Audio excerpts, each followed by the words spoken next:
Hope I am. Am I audible? Yes, ma'am. Yes, ma'am. Yes, ma'am. You're audible, ma'am. Yeah. Good morning. We will be learning today about origins of art. Okay. Now, the exact onset of art is unknown, but we can sure do speculate. We all know that the inception of human settlements and civilization it dates back to prehistoric man.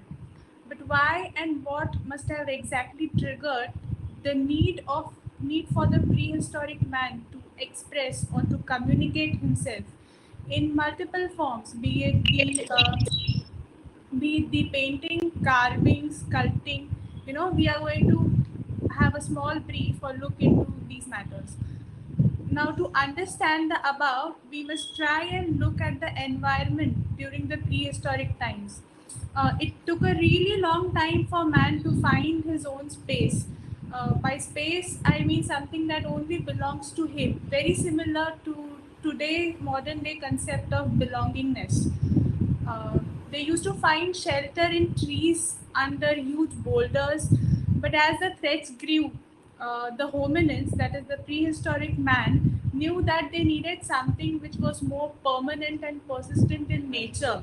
As wild animals started outwitting them, uh, and even the wild animals started developing skills to climb the trees. Moreover, climbing upon trees and staying there couldn't protect them from rains or harsh cold that was all throughout. They soon moved to find existing niches in mountains and hillocks that we all know as caves. Okay, now caves is a very interesting phenomenon. Instead of finding trees, they began this search or hunt for caves. Mostly, the caves could be a resultant of constant erosion. It eased out their life. Moreover, they knew the concept of going back to home. They spent their daily routine outside hunting and gathering and whatever they wanted to do. And by the end of the day, they knew they have to get back to something which was home, that was cave for them. The shelters had grown to be more personal by now, and the values of permanence and lineage had started to chip in. They were not shelters anymore, they were more of dwellings because they were more personalized in nature. They started forming groups, living and dwelling together. They knew it was safer and easier to survive this way. The next node in the history of evolution was the discovery of fire. Man could keep himself warm and marginally cook even. We can speculate that after man felt secured enough, they might have felt the requirement to start expressing themselves. Expression really started to form its grip during the middle or later Paleolithic times. It marked the cultural and behavioral developments in terms of jewelry making, burial rituals, and even documenting their own deeds. Intentions again unknown, but we can sure do speculate. It could be like for carrying on of lineage or to glorify their achievements or even simply to get occupied in their free time. Now you will find attached about a few cave paintings in chapters 2 and 3, both of Altamira in Spain and Lacoque in France. In the first few paintings that we have attached, the man has attempted to draw wildlife. He started making colors out of naturally available materials such as chrome and carbon too, and he started even understanding what is contrast exactly. He attempted hand paintings. It suggests I was here, I belong here, we were here. Even eventually he started drawing hunting scenarios and glorifying his win over the wild beasts. This trail of hunter-gatherer traits leads us to river valley civilizations. These were in between. I would say river valley civilization was an in-between stage. They were a successor to the Neolithic and Paleolithic period, and a precursor to the eras of the empires and dynasties. A surplus of agricultural production led to the rise of complex human societies or civilizations. With the need of agricultural societies to irrigate, it's not surprising that many civilizations emerged in as river valleys. There were four of these civilizations that sprawled on the landmass of Earth. Those were the Mesopotamian civilization, that is, they developed along the rivers of Tigris and Euphrates.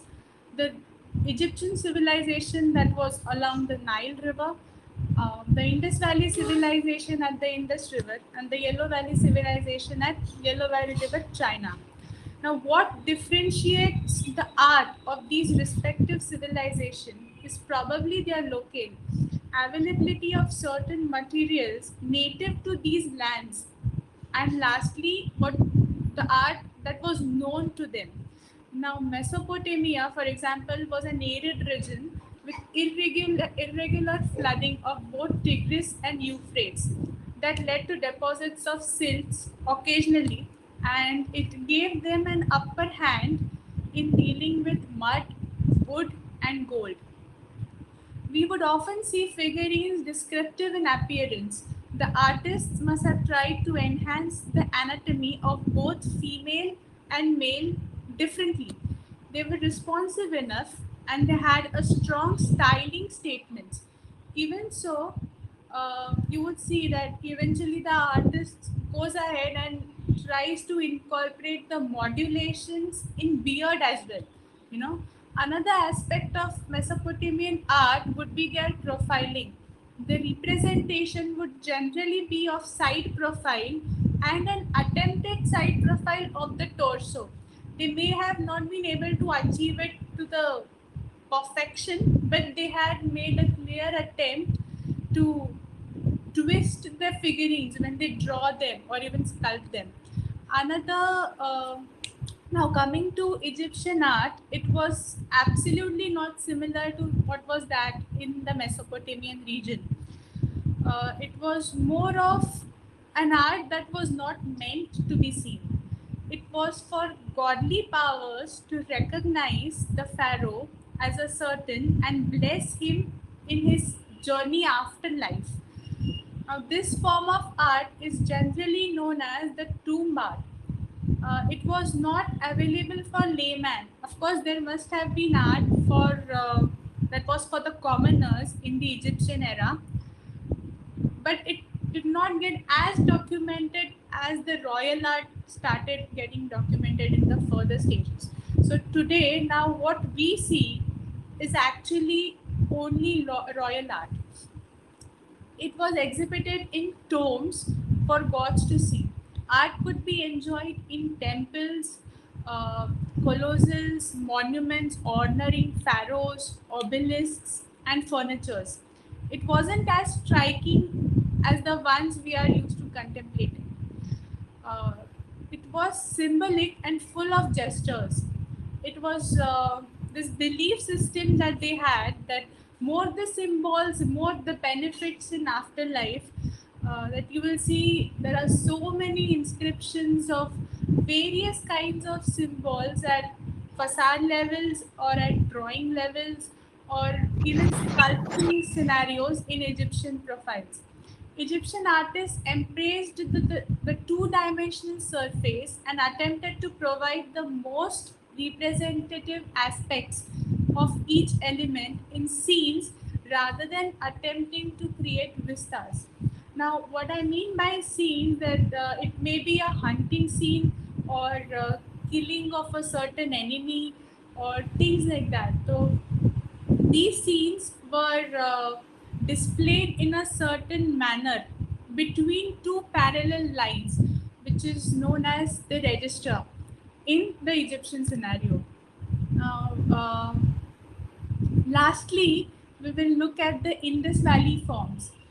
The forms of art around these sites of Indus Valley include sculptures, seals, pottery, ornament making, and terracotta figures, of course. since terracotta was extensively available for them. To understand the difference between Egyptian art, Mesopotamian art, and Indus Valley art, we have to again go back and try and understand that these things have evolved from a certain religious beliefs that they had. Now, Indus Valley's understanding and delineage of human torso were very realistic in nature, unlike the Egyptian or the Mesopotamian art. They made freestanding sculpture bodies, again, unlike Egyptian and Mesopotamian art. Now, Egyptian sculptures, whatever those were made, you would always find that a certain side it attached to a facade. Whereas in Indus Valley art forms, that is the sculpting, you would see they prefer a freestanding torso instead of attaching it to something. So sculptures, even they develop these different methodologies of bringing in sculpting. They came up with something like how to mold bronze. You know, there were so many different kinds of other sculpting that they included. Now, what I would like you to do is get back to the MOOC, read it, and there are a certain clippings and certain videos that I have attached. I would like you to go ahead and look at them. Presence there. Absolutely. So the first need for a human is to make your presence